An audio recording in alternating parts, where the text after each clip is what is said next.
Cardaclysm Shards of the Four is Heads Up Games' newest release onto the Nintendo Switch, and one of the latest deck builders making their way into the Nintendo Switch eShop storefront, attempting to disturb the order in which we view the genre. It is not often that I play a game that both gives me enough joy to keep playing, but at the same time drives me up a wall with maddening levels of glitches, bugs, and lack of balance, and for all intents and purposes, that's exactly what Cardaclysm is. Having released a few years back on the eShop, this deck builder aims to add a few tricks to the genre as a whole, mostly relying on procedurally generated dungeons, on top of a rather substantive base of combat and cards, which ultimately keep you coming back, depending upon, of course, your tolerance for anger. First things first, there's basically no story to be had here. You're a wizard with the power to summon cards, but it honestly doesn't really matter, since all you have to kill is pretty much the 4 horsemen of the apocalypse and free yourself from pretty much what the story says. It honestly doesn't even matter, or even gets brought up in pretty much most of these type of deck builders, so it's essentially a staple of the genre.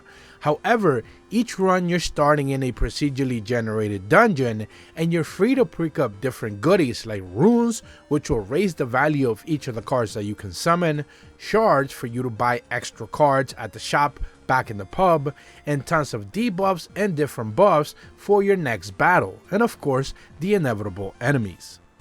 Originally, the setup is rather simple. Each card has a value on the top left, and the more you play of them, the more rarer the cards become and the higher the value.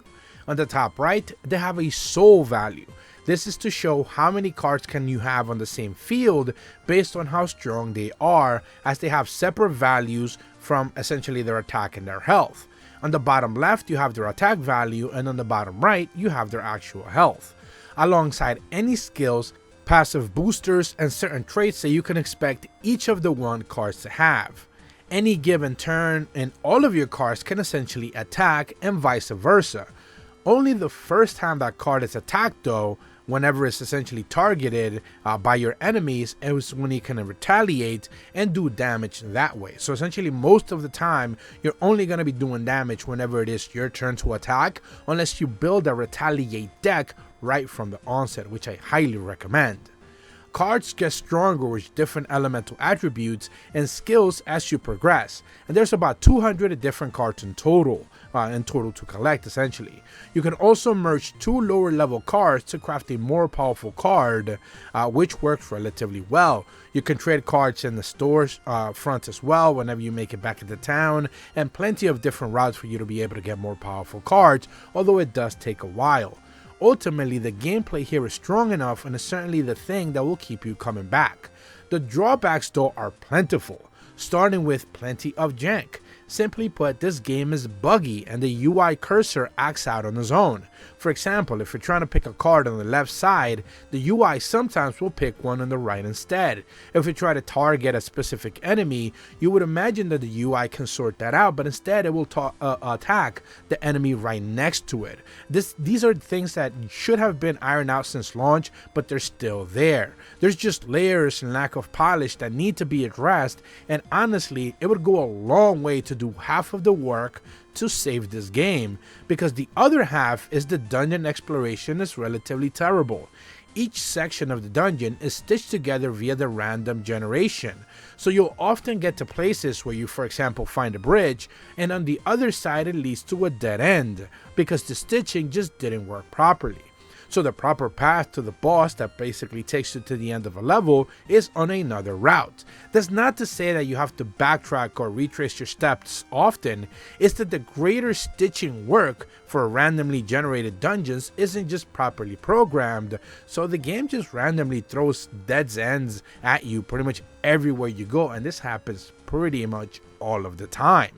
The game is currently $3 on the eShop, and interestingly enough, I cannot recommend it enough at that price.